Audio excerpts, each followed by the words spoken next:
computer, and then I'll send you I'll email it to you, Christine, for upload later. Awesome. See, it worked out. Thank you, Shelley, for trying. No, I'm just glad that, like, when I saw Ryan's face, I was like, oh. Ryan. Yay. Okay, well, I guess we can get started because now it's 3 o'clock. Well, Christine, you want to start introducing yourself and introduce everything? Oh, sure. Hello, everybody. It's weird not being host now. I'm Christine Shoemaker with Shoebox Arts, and we're really proud and excited to share Pam Douglas's last artist talk walkthrough. And happy birthday, Pam! Thank you, everybody. And her birthday celebration. This last walkthrough, Mac has been amazing, holding the iPad or walking around and showing everybody the exhibition while Pam talks about it. And we're excited to have Pam's family also here talking about the exhibition and everything that Pam has gone through. Because Pam, you've been amazing for the last, 2-3 years working on this project. And I know your family, I'm sure they're proud of you, and they've seen everything you've gone through. So we're all proud of you. Thank you. So yeah, with that, I know you have a few people to speak. Your daughter Reya, and your granddaughter, and I will let you take it over, Pam, and and go for it. Happy birthday and congratulations. Thank you so much, Christine. You're welcome. Okay, I'm going to narrate over the moving image here. And this is all of Sanctuary. Did somebody not hear me? Okay, it's about 50 pieces in something like 5,000 feet. These are some of the wall hung ones from, let's see, here we go. These are from the raft part, which is Sanctuary Part 2. These are the few wall hung pieces in this. But you can see how each of the characters, even the ones that are only 1 inch big, are all specific. There's nothing generic about this. And the textures are also rich. So even in the 2-dimensional wall hung ones, there are things that are 3-dimensional. And that's something I play with all throughout, how you go from 2 dimensions to 3 dimensions. Now, if we can spin around, please, Mac. Aren't these feet wonderful? They were suggested by Tag as a way to walk people through the exhibit, and also they're symbolic of the walkers, of the refugees. And we have big feet and little feet, because that's what it is. Over here to the left, there's a piece called Prayer for Safe Passage, which is one of my favorite, partly because of the emotion of her, but also the drawing is a drawing, but then there's the 3-dimensional hands and the use of the burlap coffee bags that are all through the show. And then there are these, the bottom of the raft, which are rolled up. So I had to create all of this. Let's see where we also can go here just real quickly before we talk. At the back of this show is of this room here is a mural. It's 36 feet. And if we tilt down from the center of it, there are not just figures on the rafts, but also figures on the floor. And unfortunately, not everybody makes it across the Mediterranean or anywhere else. And these people are holding on, but unfortunately, some of them drowned. And that's these bodies. And that's just the reality of this situation. We wanted to have emotional impact. And let's see, what do we have here? This is a piece called Almost There, and it's got 2 figure elements on it, this one coming off, and here's this dear family at the back of the raft. And you know, what I love about this one is the way the woman's hand is holding that baby's foot. It's these kinds of little tiny details are the kind of thing you'd see if you're really in the show. It's a little hard to grasp online, but that's it's that kind of detail that's everywhere. I guess we should move through. There's more rafts going into the next room, and then, and here's another one. There's so much to say about each of them, and you really almost have to be there to get it. This room here is are pieces from the Sanctuary Part 1 that were together. I've spaced them out here so we really get the feeling of what the journey is. Again, there's the two-dimensional drawings and these coffee bean bags and other objects that are in all of them. This woman here, this is a Madonna and Child. It's an echo of the Renaissance, traditional Renaissance pose transmuted. That's a triangle there, which you see in all those, Madonnas of the Italian Renaissance, but that's not what this is. And she's holding a baby wrapped in silk. The next two are traditional women holding with stuff on their head. One has a child in her back, one has one on her head. But if you look at the hand of the one towards the left, we come in on that, she has a phone. And that's because that's what's going on. It's that, yeah, sure, she may be in some rural place, but when I traveled to Africa and saw people there, everybody had a phone. They may not have a house, but they had a phone. And so I wanted to give her a phone. All these bags have stamps on them, or the place of origin. This woman's bag on her head, it's upside down, but if you can read it, it's actually from Tanzania. But coffee grows all over the world. And so I tried to get samples from everywhere because the exhibit is from people everywhere. Can we come in on this woman's face who's holding the bag on her head? Because I like her face. I have a print of this face in various stages of drawing, and to me, those portraits are very evocative. So let's go further because we want to look at a few other things. There's plenty more to see. We can't see everything. These two little girls are greeting people in the third part, Sanctuary Part 3, which is shelters. And what I like about these two little girls, can we just, one has a sign that says hi, and the other has a happy face, because they're trying so hard to be liked and to be accepted. But if you look at their faces, they're worried. And this is another one of these constructions that's two-dimensional, three-dimensional, and I think it manages to work. Let's go left. And if we can come around to the front of, I want you to tilt down. Lance Potter. Lance the Potter, look at the floor. That's yours. I didn't make that piece of pottery. So the pottery in this show is made by Lance Potter, who is a relative of Harry Potter. Not really. But anyway, thank you. It has been. Okay, this one is called Mama Holds Up the World. And this is an example of a shelter where she is just holding up this loose coffee bean bag while the child, looks up at her, trusting that she is going to get this shelter up. And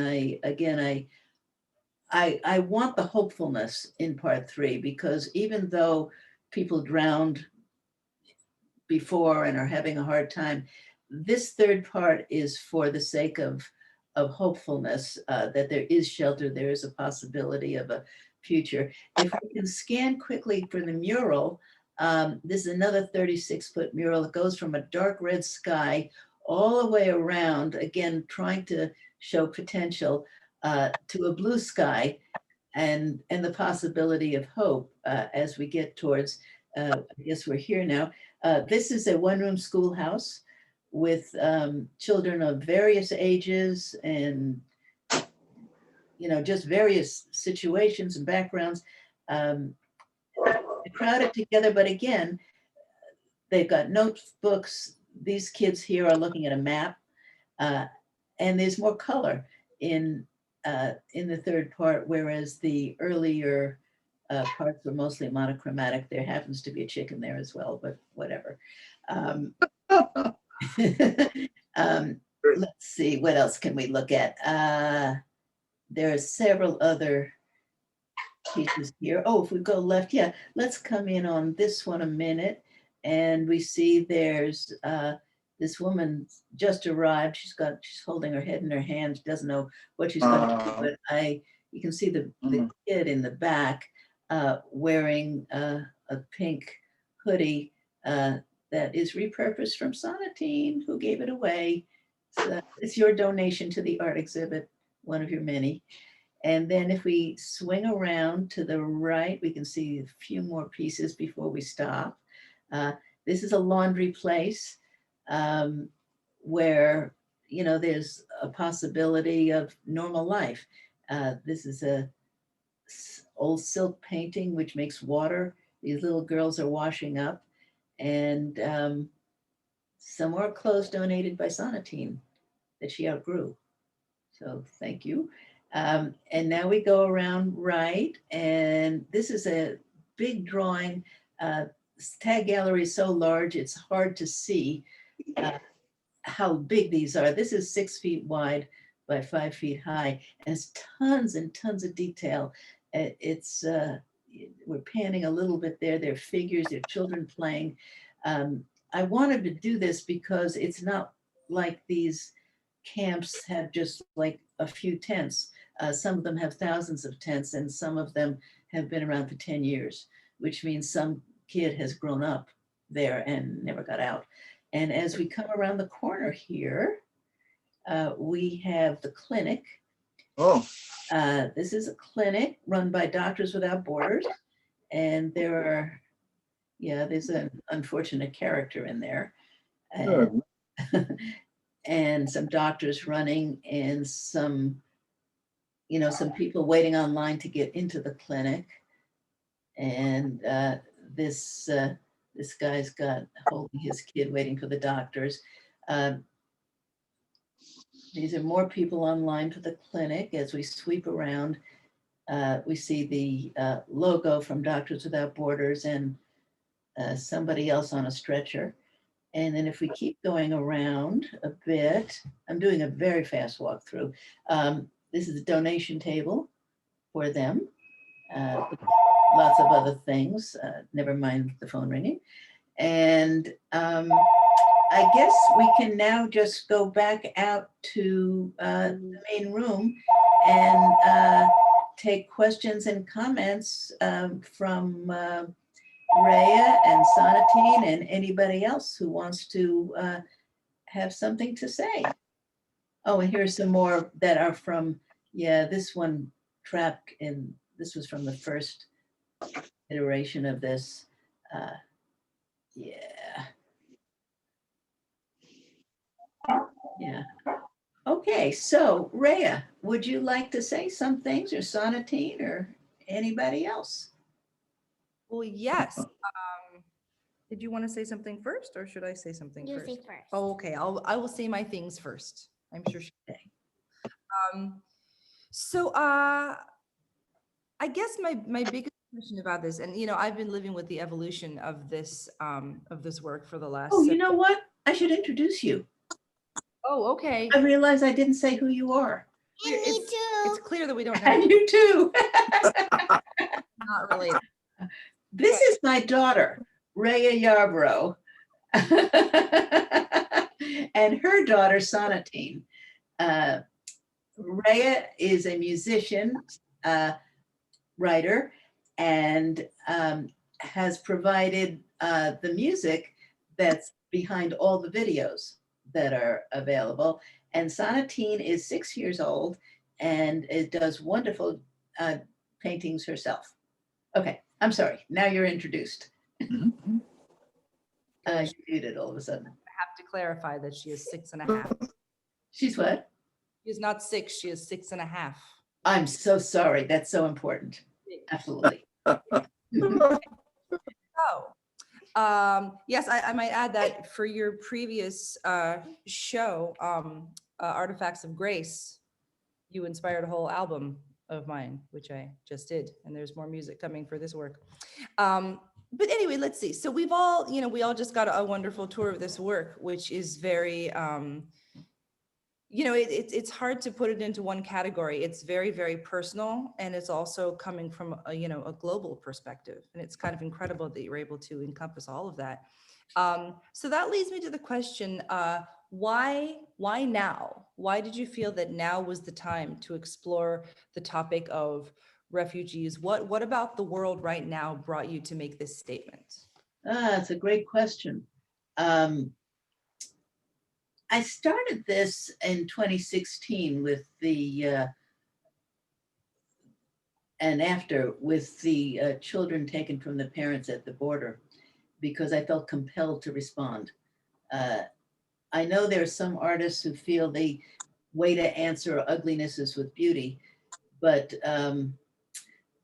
it didn't do it for me. I had to react. And so that was where it started. As time has gone on, the refugee crisis is not better. Actually, it's worse. And a lot of this is climate change. People think about refugees of war and violence, and there is that. But climate change is forcing whole populations out. And we don't necessarily see it so much in our news right here because we're so taken with local and national politics.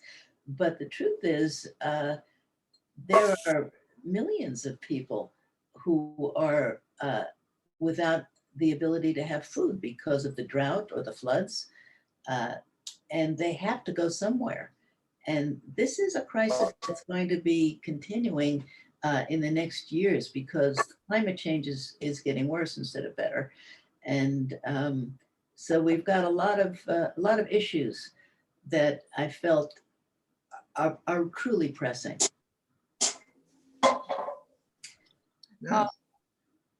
So when people come to see this, I mean, it makes sense that you would link to Doctors Without Borders because that's a very immediate help. Yeah. Aside from that, what do you, yes, there is a dragon. Ignore the Ignore the dragon, yes. A lot about it. I'm wondering, what do you hope people might come away with? I want people to come away with a personal interaction. Statistics just don't mean anything. They're just too big. There's just a lot of numbers. So I want people to look at these faces and say, that could be me. Not that this is some stranger from some strange land or somebody who's unfortunate, whereas I don't have to worry about them. But this could be me. This is somebody's mother, daughter, friend, sister, brother, father, whatever. So I want that intimate connection. And if that makes somebody more compassionate, that's something in itself. If they want to also give money to UNICEF or Doctors Without Borders, that's good too, because those places, those agencies are the only ones in many of the camps. There's just nobody. I mean, these are people who have no services at all. And sometimes there's hundreds and hundreds of tents. And if the Doctors Without Borders weren't there, the disease, which is already there, would be even worse. Right. I mean, who's vaccinating those people? There's no government's going to do it. So it's these organizations. Right. Well, that's how this work goes from the global to the very personal and back again. So, getting down to a more nitty-gritty level, just of this work, I noticed that there's a focus on faces, a focus on faces and on hands. Yes.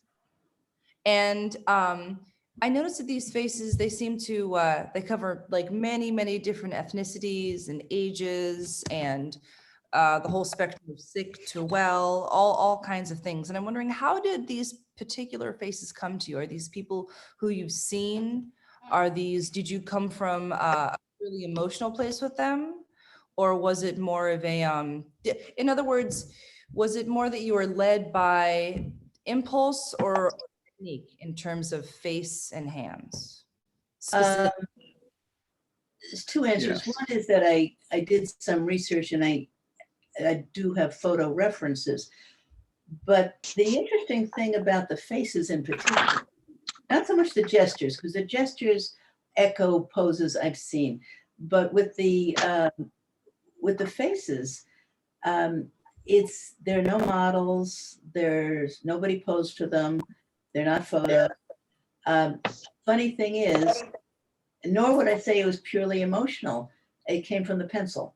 I know that's weird, but I just started drawing, and the drawing is such a physical, immediate thing. Your hand is on a pencil, which is on the canvas or on a cloth paper, and it's direct from you to the drawing. And I just started drawing, and the people emerged. They just came to me. I had a general idea what I was looking for, a man or a woman or a child, or writing, looking left, looking right, but they emerged. And so that's why I felt also compelled to bring them to life. And the gestures are reaching out, in many cases, reaching out from the canvas to the public. I want that outreach from art to the world. Mm-hmm. That's very interesting. How did you come upon the materials that you used? The coffee bean bags were a gift. It's just one of many gifts that this project has had. Somebody advertised that their family imported coffee and they had these old bags. Did anybody want them? And so I drove to Long Beach to get them. And I didn't know going in that they would even exist. Mm-hmm. But once I saw them, it was perfect, because it has to do with the commodification of human beings. Mm-hmm. Does some of the team want to say something here? I have a question. Besides grinning? You can ask something, sweetie. Yeah. No, not yet? Okay. All right. So I actually I have more questions I can ask, but let me say one more thing, and then maybe we can get some thoughts and questions from some other people here, because I don't want to ask all of the questions. I'm sure there's a whole lot that people are thinking that I'm not saying. Maybe not. Maybe I'm everything. I don't know. But I noticed that one more thing I wanted to bring up is the limited color palette that you related to materials and stuff. And it really calls the eye to the rough textures and like the threadbare construction and materials. It's almost like the objects and the environment around the figures is kind of like alive itself, like it has sinews and it breathes its own way. And so I was asking, how did you, some of the materials are things you can buy at an art store, but some of the, like the coffee bag, are the things that you come upon. And so the question is twofold. One is, how did you come upon, or how did you stumble upon or decide upon some of the non-traditional materials you used? And how did those materials guide you narratively through creating this? These are great questions. Question, like, yeah, if you they're like art school questions. When the teacher says, and explain how you came about. No, great. No, it's great. Yeah. It really is all one. The textures, the roughness of the textures and the raw edges are part of the world. It would be wrong to have slick canvas and frames and anything like that. These really have to be visceral. It has to be felt. And as far as the limited palette, that has to do with wanting to focus. Color is so beautiful. And in part 3, I do get to more color. But color is so beautiful that it's almost distracting. And you get lost in the surface. And I wanted this to have limited surface, that what's going on is you feel inside everything, that there's dimension in every area. And that's why I love the burlap. I tried actually drawing on the burlap, it didn't come out, but anyway, but it managed to be part of it. Broken wood. I also found objects. In that laundry place that you saw in the back, there was a net that I found in an alley that became the place where the clothes hang. A lot of the wood was scrap wood that I just found. There's bark on the floor from trees in the neighborhood.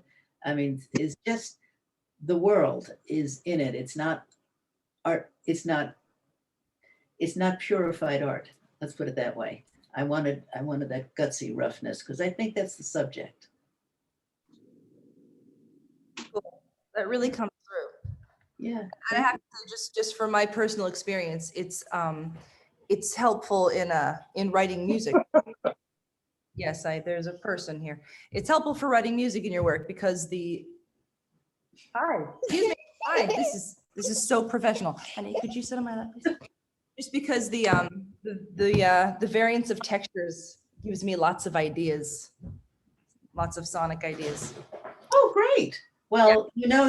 You're hired to do the next music piece for this. I know I'm late too, so yeah. You're late. So let's see. I know I'm not the host, but I'd love to open it up to like what's some other things that people want to ask, or just observe or talk about. Yeah. Anybody can say something. Anybody, anywhere. Anybody. Well, I would just say that obviously the pottery is by far the best thing in the entire. Yes. Thank you, Lance. It's okay. In all modesty, I have to say that. But no, I mean, look, I was at the live show last time I could get out before the pandemic, and that was magnificent. And this is magnificent. You know, it's incredibly moving. It's brilliant. It's genius. And I'm blown away by it. I guess my question is, when will there be the next chance to have a display like this, and where? Because people need to see it. That's a really important question. The tag gallery is so big that I was able to put the whole thing out. I'm grateful that I was contacted by a couple of curators that saw this show very recently, interested in having a couple of pieces in something else, but it won't be the whole thing. It'll be like 2 pieces here and 1 piece there. So what I'm interested in doing in the future is, well, 2 things. One is there can be smaller exhibits of it that have some parts and not others. But I'm really interested in expanding this whole project. As I was saying to Reya earlier, that I want to put sound on it.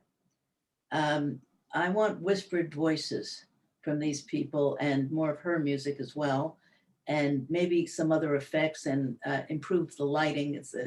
It's difficult. The lighting is a challenge for this because you have to see underneath the shelters, and so we need some lighting expertise or ideas there. Even a multimedia, I mean, without going to filmmaking, I don't want to make a movie, but just other components of this to grow it. Now, if it grows even bigger, I'm going to have to find an even bigger place. So if anybody is watching who owns a museum, I hope that they will put this in their museum. Otherwise, all I can do is send out proposals, frankly. Yeah, I mean, this, for example, what you just did today, can that be sent out? Can the tour be sent? Well, I'm I hope to tour it. I mean, touring it is not so easy unless you. No, I mean a film of what you're doing right Oh, now. yeah, I'm having a video made. Okay. A video is currently being made and probably be available in another month or two. But you know what?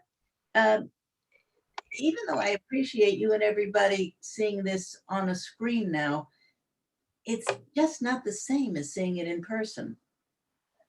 Well, You know, you're right, because I was there in person too. But I'm just even just seeing it now on the screen, it still is moving to me, and it's obvious that you'd want to see it in person after seeing this. So I'm just seeing you send it to museums around the country. I can't imagine that some of them wouldn't want to display it. From your lips to God's ears, as they say. So far, none of them. The Guggenheim has not yet contacted me. Guggenheim is not good. Isn't that the one that you can't walk around with? Yeah, right. Yeah, right. No, it's not good. And LACMA is currently not even constructed. Doesn't exist, right? Yeah, I hope in the future. I hope. So far, that's not happening. But yes, there will be a video, and I will tell everybody when it's done. Which wonderful people. For those who are interested, LA Art Documents is making the video, and they're great. Right. They're great. Right. So thank you. Somebody else like to say something? Grandpa, you want to say something? Oh, Chris. Grandpa is playing music. What is that? Is that you? That sounded like you. Yes, Is that you? I think it is. I don't Somebody's think so. playing music. Okay. Music coming from someplace. What's that? Okay, anybody else want to say anything or ask anything? Or Sonatine, you want to say something now? It can be your turn. Kids have names? Do they have names? Oh, that's a great question. That's a good question. That's a wonderful question. You know what? You're right. They don't right now have names. And you know, I think I might give them names. That's wonderful. No, they don't yet. I call them by their titles. That's a great thought. Thank you. Do you have any idea for names? Would you like to call somebody something? You can think about it. Okay. Okay. Did you have that was a wonderful question. Do you have another question? Or something you'd like to say? What do you think of the show? I love it. Thank you. Why do you love it?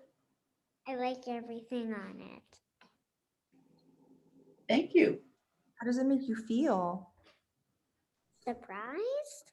Surprised. That's interesting. Hmm. What was surprising? The doctor part? The doctor part. Yeah, What was surprising? right. Surprising about the It was I saw Anna had her hand raised earlier for a question. Okay. I don't. Where are we? Who do we have here? Can you Go ahead and speak up, Anna. Anna is here from Brazil. Well, How are you guys? How are you, Pam? Oh, hi. So nice to see you. Oh, that's lovely. How are you? I'm better now. Good. Were you not better? Sorry? Were you not better? Oh no, I mean, Oh. no, it's good to see you. I miss you, and it's Oh, great to see yeah. you and to see everybody. And sorry, I didn't mean to interrupt. I just wanted to hear a little bit more. No, I'm That was an delighted to amazing see you. question about the names. I didn't mean to interrupt. Not at all. No. You want to say something about the show?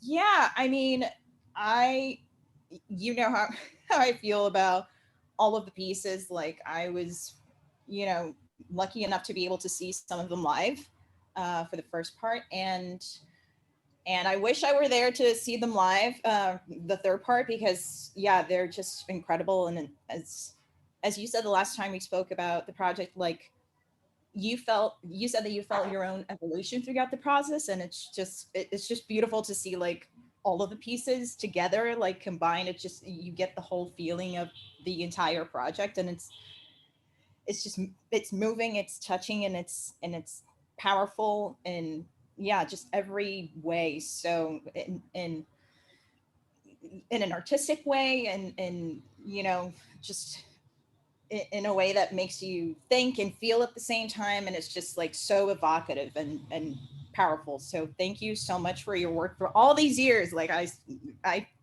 I've seen it happen too, like from the very get-go. So yeah, just thank you for you know, your dedication and your all of the hard work, and just all the feelings that you put into your work too. Like I so appreciate that, and I think it really shows, like everybody can see it and everybody's moved by it. So thank you.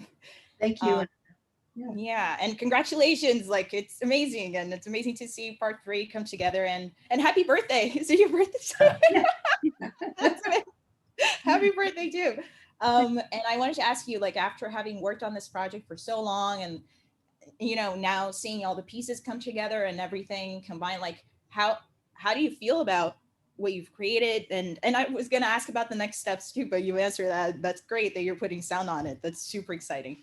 Yeah. So yeah, I just wanted to hear your thoughts on how it feels.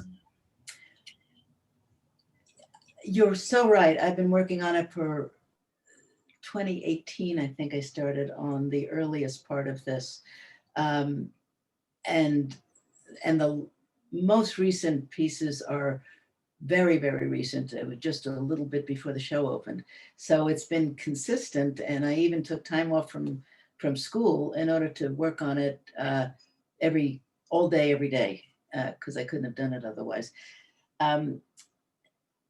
Right now, I'm trying not to feel depressed that it's over.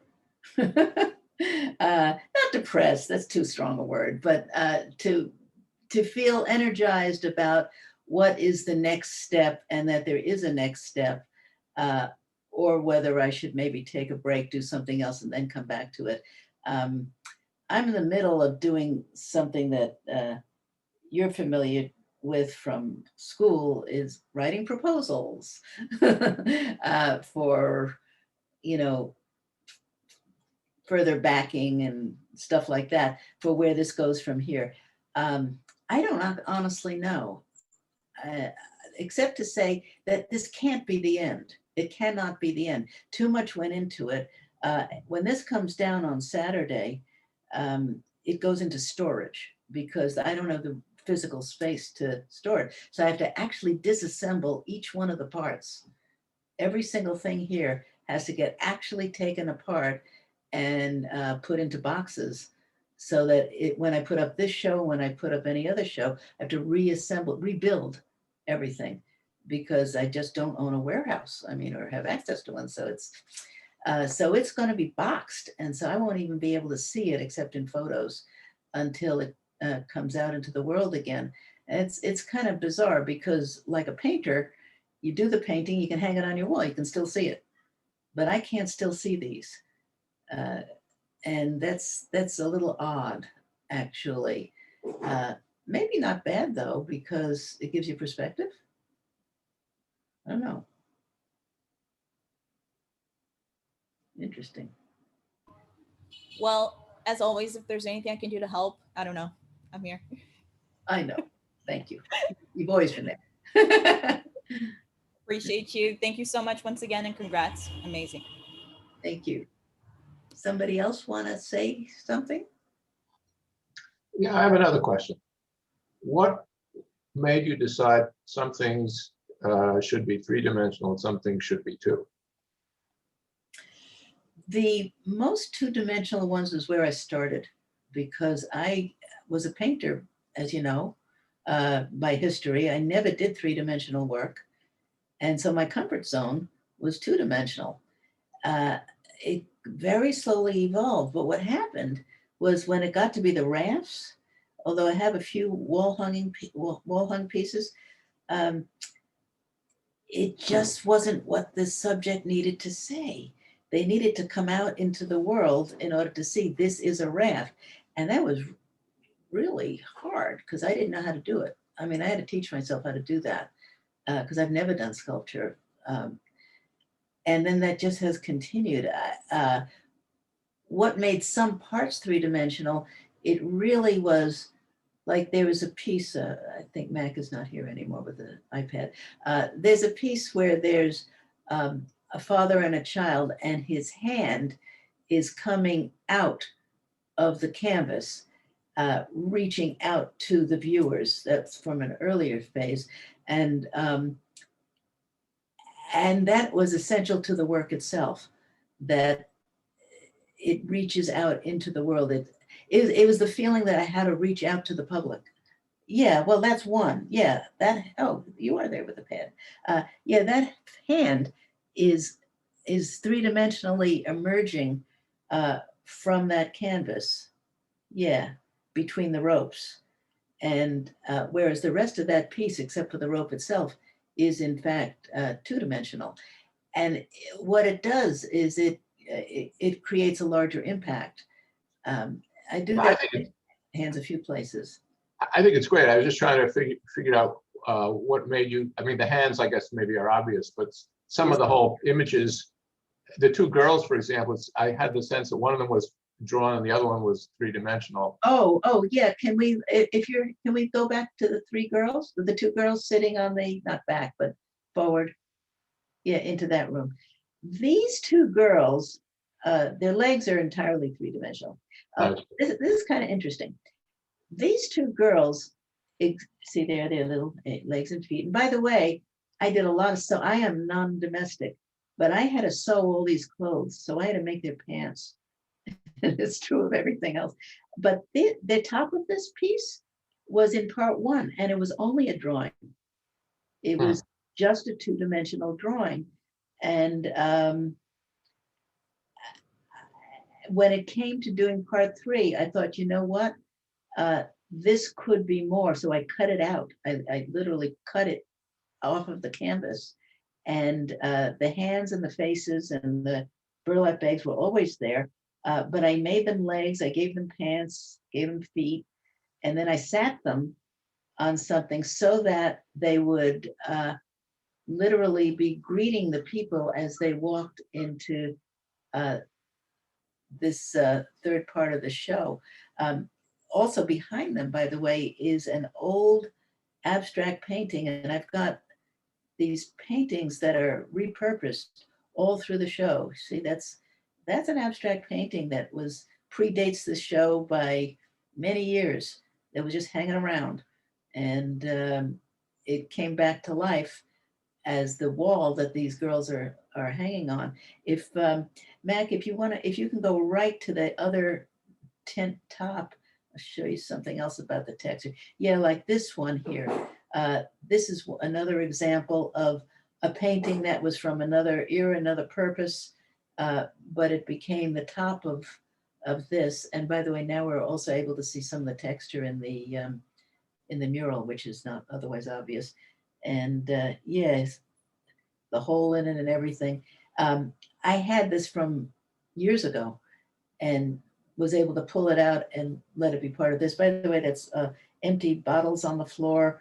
There's just stuff on the floor because that's part of the hopeful realness of this thing. There's some bark down there and some crap. Pam, I really love the use of old paintings repurposed, because it really speaks to the repurposing of materials that we would find. Absolutely. Yeah, I mean, that's just a wonderful like bookend artistically. Yeah, thanks, Ryan. Yeah, I think so too. Oh, here's another one of these old paintings that I dug out and thought, I never, that was from another era in life, but here it is. And we're also, again, seeing some of the texture in this mural, which you have to be there. I mean, these mountains here, these are made by staples. I stapled the canvas. It's hard to even express how much went into this. I mean, I don't even have a work table that's this size. So I had to do it in pieces and guess that it would fit together. So there's some nice mountains in the back there and some flotsam at the bottom. I mean, this just, you know, thanks to the pandemic, nobody can pretty much see more than what is on the screen. But if you're responding to it on the screen, imagine if you were actually there. That's mostly, you know, what I could say about it. Yeah, here's more mountains, and yeah, there's some of the texture on the ground. And it's just paying attention. You know, if you care enough, you pay attention to the details, is what it comes to. I mean, nothing is like outlined. You know, it's all like, okay, here is, you know, if we come down to this woman with her head in her hand, if we come down here, there's a detail in this. If we, in her hand, if we come down to the right and down, she's holding a roll of film. Now, you wouldn't see that unless you were real up close and personal. And the point of that is that is a roll of film with nothing on it. And you wonder what the story is. Did she hope to take pictures of the place she left, but had to get out before she could? Or does she hope to take pictures of the future? Why is she holding this roll of film? And, you know, there's literally, you know, hundreds of tiny, tiny things like that all through. Let me just show you one more tiny thing. If you go over to the school and we come in to, let's see, where can we go? At the very back there next to the chicken, there's a girl with a pencil in her hand. I mean, she is, yeah. Now that's really small, but the thing is, well, you know, good for her. She's raising her hand. I mean, she's in this lousy, crummy place. Well, not the chicken. But, you know, she's raising her hand and she's got the little tiny pencil. So it's little stuff like that. Let me see if there's another little thing. The girl next to her has got something in her hand too. If we can tilt down and see it. I'm leaning over. Yeah, she is holding a, what do you call that? Not an amulet, a charm, something. Anyway, it's got one of these Disney princesses on it. And the thing about, yeah, there's the Disney princess. Sonatine probably knows who that Disney princess is. Or Reya does. Who is it? It looked like Elsa. Elsa, okay. Point is that this little girl is not a Disney princess, but, you know, she wants to believe that she can aspire to that. And it's poignant, it's a little sad, but it's also, you know, she's looking beyond. And the kid, if you come around, there's a kid with a Nike label on his shirt. These are tiny, tiny details. This kid is not playing basketball for anything. But what does it mean to him that there's a possibility that there's a life somewhere that people can jump very high? And so it's aspirational, at the same time it's kind of sad.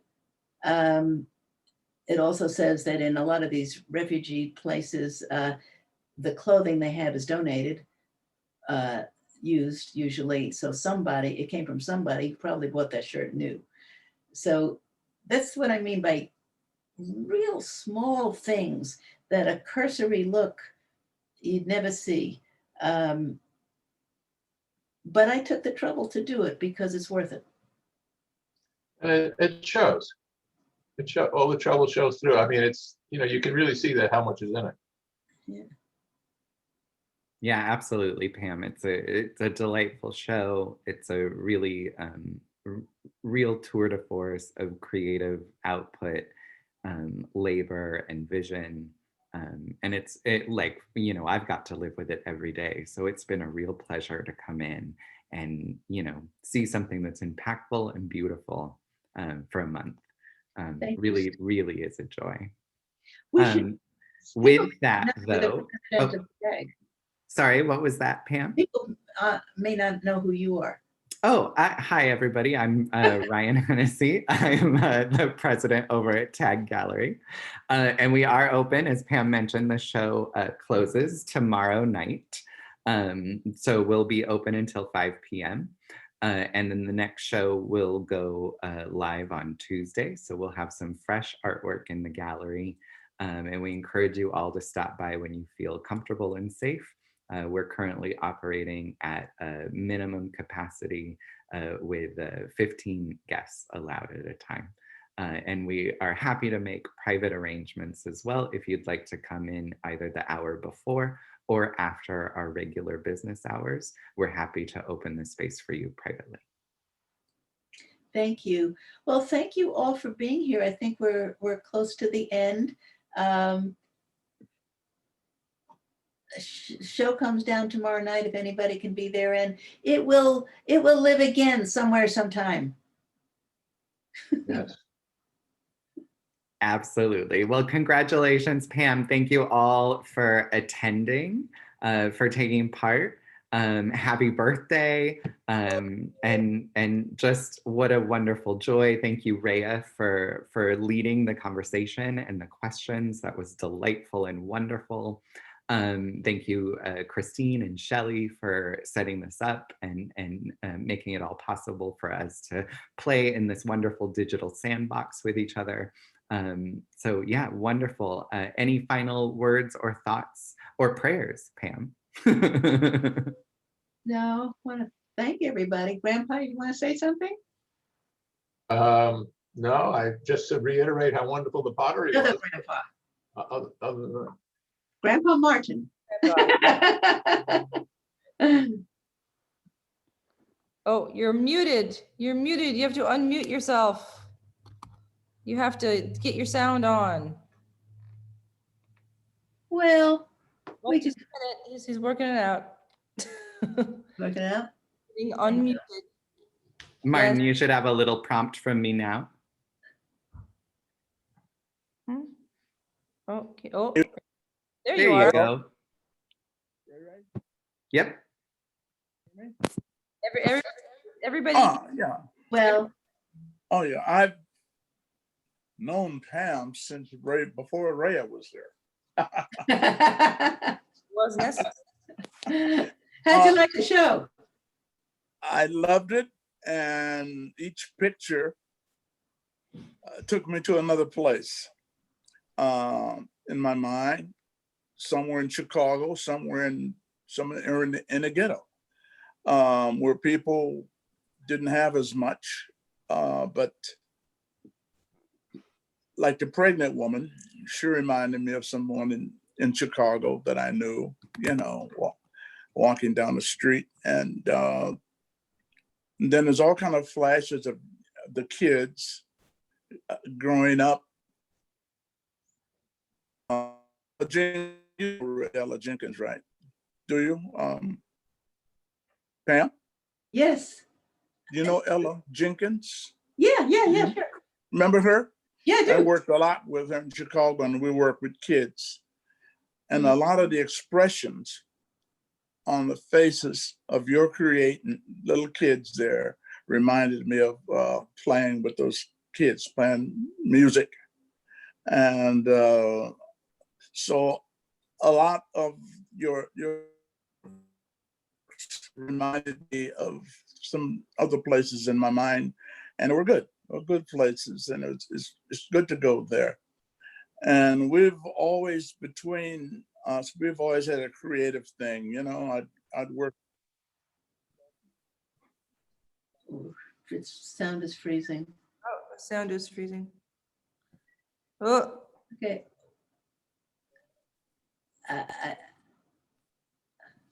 Okay, I think, lost the connection. Number one. okay, we're losing the connection, but thank you.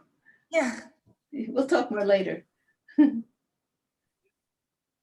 lost the sound. Okay, well, all right. Well, thank you. Bye, Sonatine. Talk to you again soon. Bye. Thank you for your good question. Thank you, Okay. Pam. Thank you, Okay, happy everybody. Have a birthday. good afternoon. Stay Bye safe now. out there. You too. Wait, don't leave yet. Absolutely. Bye.